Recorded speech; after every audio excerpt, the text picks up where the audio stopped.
I often sit and wonder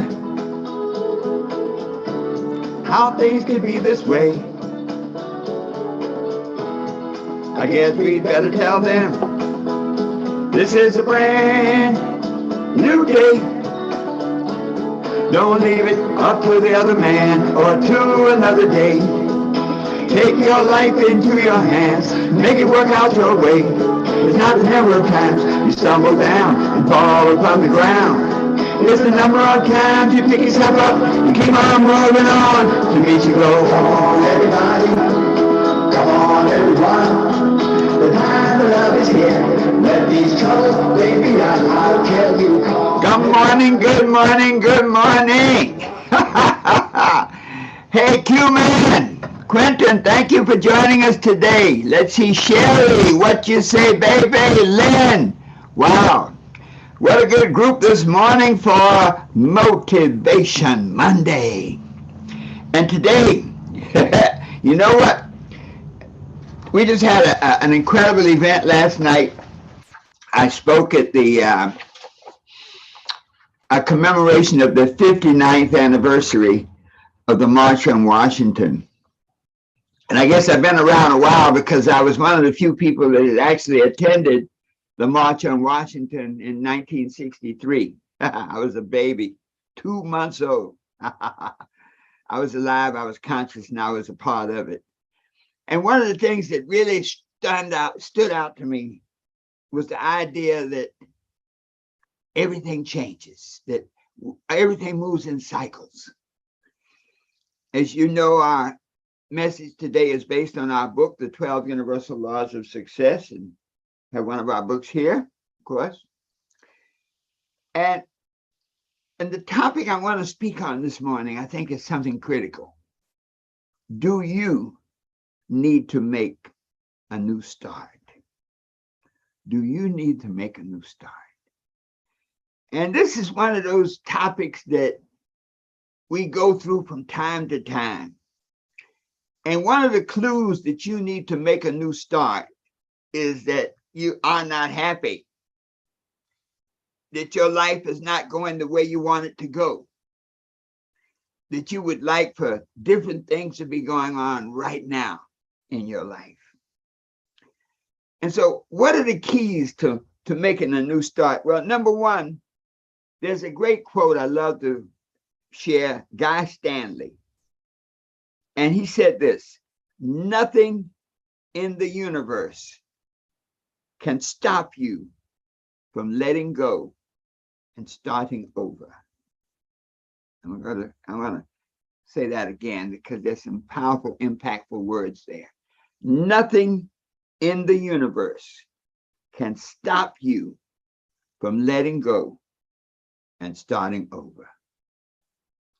Now, there's a very powerful, you might say, operational concept in that statement. Actually, there are two: letting go and starting over. So those who are listening today, I challenge you. Is there anything that you're holding on to right now? Any thought, any emotion, any person that's keeping you from starting over and moving on to your higher good? When you're holding on to something in the past, it's as though you are driving your car, focusing on the rearview mirror instead of the panoramic view from the front windshield. So if you're thinking about starting over, number one, you must be willing to give up, to release the things of the past, and to focus on the possibilities for the future. Can you do that? If you can release the past and focus on the possibilities for the future, just put in the chat, yes, I can. Yes, I can release negative thinking. Yes, I can release emotions of doubt, insecurity, and indecision. Yes, I can release some bad habits. Yes, I can release some negative people. And so once you come from that mindset that you're willing to release the past, then the first step is to be honest with yourself. Because if you're not honest with yourself, you'll continue making excuses for your lack of progress. If you're not honest with yourself, you'll continue making excuses for people who are in your life who should not be there. And so I want to just cover briefly 6 steps to help you know that it's time to start over and to help you do so. Step number 1. If your life is in a period of upheaval, is there anybody on here today whose life is in a period of upheaval, where it seems as though you're living in a landmine, where every step you take, something unexpected happens?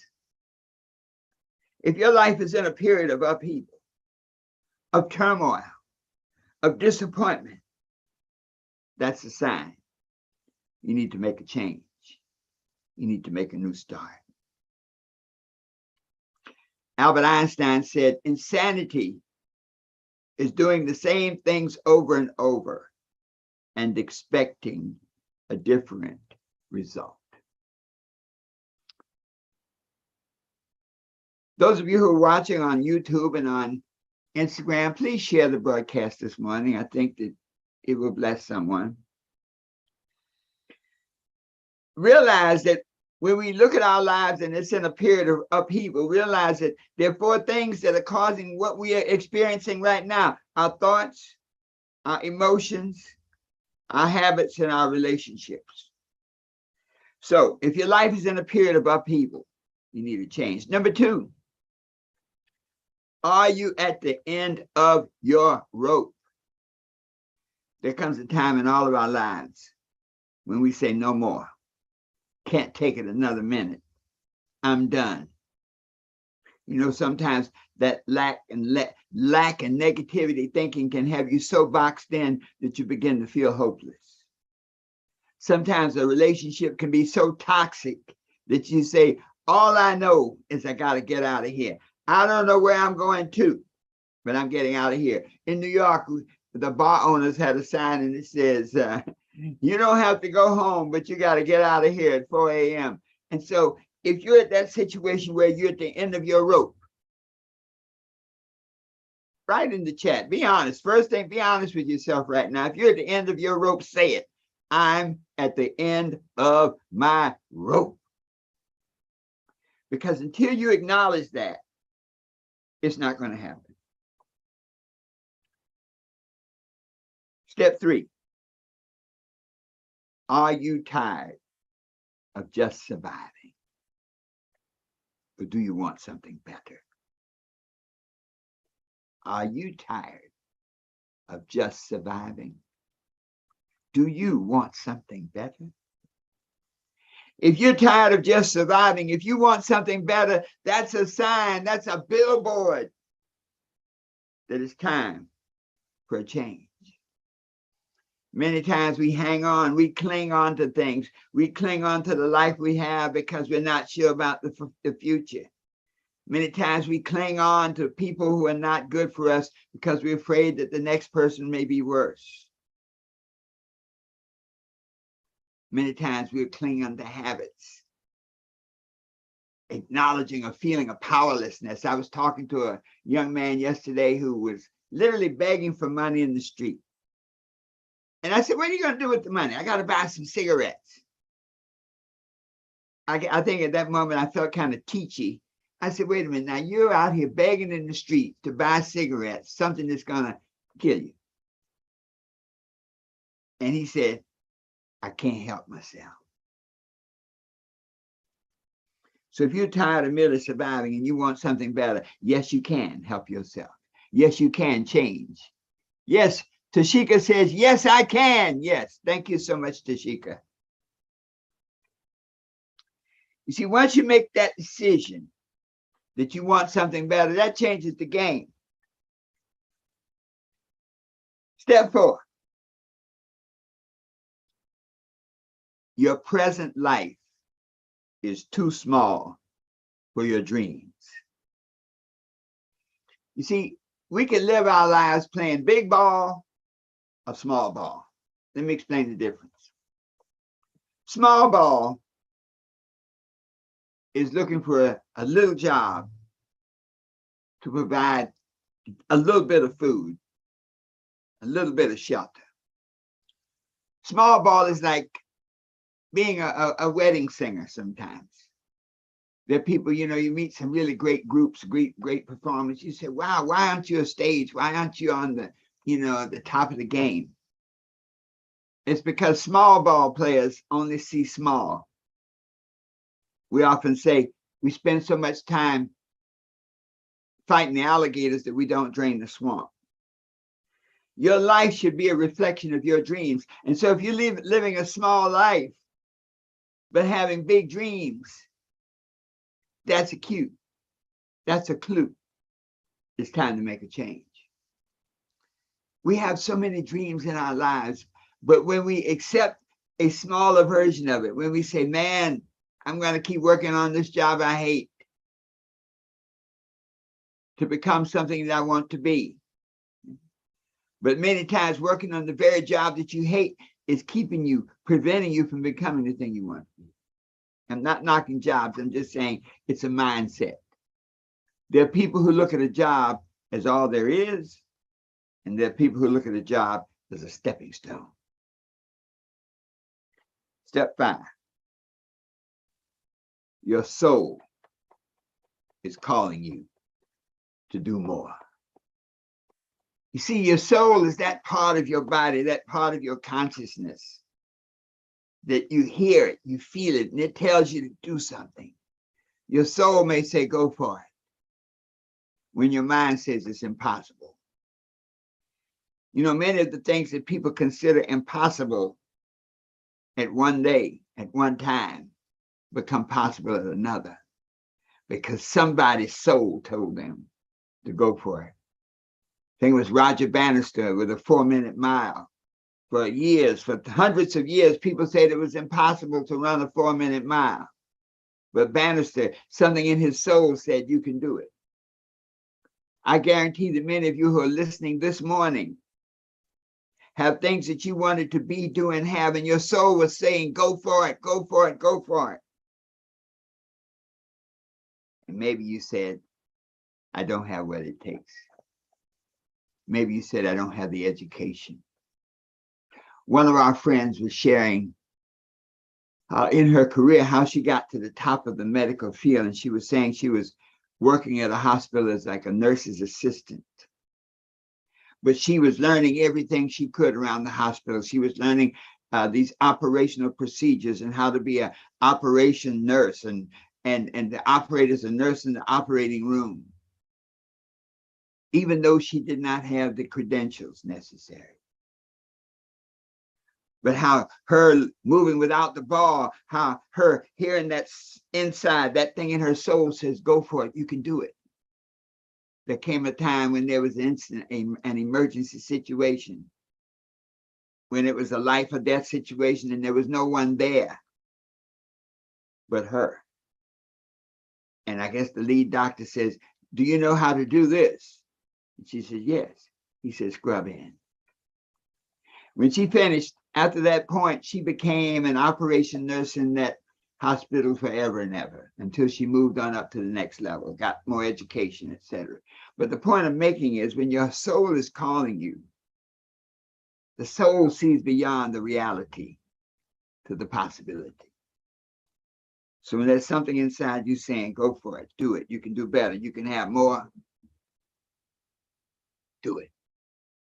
Which takes us to step 6. Say yes. When I say yes, so many times opportunities present themselves, chances for advancement, chances for a new position, chances for a successful business, chances for a great relationship. And we let the things of the past, the failures of the past, the disappointments of the future undermine our possibilities for success. So you say yes. Say yes to new thoughts. You say yes by reading books, by increasing your level of exposure. When you can see more, you can be more. You say yes in eliminating those negative emotions. Say yes to possibilities of courage, possibilities of motivation, possibilities of manifestation. When you say yes to creating the good habits that you know will serve you, creating good habits of organization, of planning, of preparation. When you say yes to cleaning house, to getting rid of some of the people in your life that are holding you back, that are slowing you down. Black Man with Books, thanks for joining us. She Rocks Success, thanks for joining us. Big John, thank you for joining us. And Tashika, we really appreciate your comments. So today, folks, let's just wrap it up. If you are ready for a change, how do you know it? And what do you do? Number one, if your life is in a period of upheaval, you're ready for a change. Number two, if you're at the end of your rope where you say never again, you're ready for a change. If you want something bigger, if you can see that bigger mountain in the foreground there, something bigger, something more powerful, you're unhappy with your present condition, you're ready for a change. If your life is too small for your dreams, if you're dreaming dreams of mansions and your life is seeing log cabins, you're ready for a change. If your soul is calling, if there's something inside saying, do it, go for it. You can do it. You can be it. You can have it. It's time for a change. And finally, say yes. Say yes to possibilities. Yeah, yes. Say yes to the big dreams that keep coming into your mind like lights in the darkness. Say yes to new experiences every day. Say yes to going to new places you've never been. Say yes to reading and preparing yourself for the vision that will manifest, that you will attract into your life. When you can do these things, then you can be what you want to be, do what you want to do, and have whatever you want to have. Always knowing that the best is yet to come. This is Dr. Herbert Harris saying thank you for joining us. Be sure to go to our website, and there are a couple of tools. Get the book, The 12 Universal Laws of Success. Number two, get our home study course. Go to our website, herbertharris.com. Click on the home study course. Get the home study course, because this gives you a step-by-step process to transform you from who you are to who you want to be. And finally, just do it. Just do it, knowing that the best is yet to come. It's the number of time to pick yourself up and keep on moving on to meet your goals. All right, everyone, have a great, magnificent day. Always knowing that the best is yet to come. The time to love is here. Let's sing it on out. The time to love is here. Let these troubled days be done. See you on Wednesday for Wisdom Wednesday with Dr. J. As we bring light, we bring knowledge, we bring inspiration, we bring things into your life that can take you, transform you from who you are to whomever you want to be. And so it is.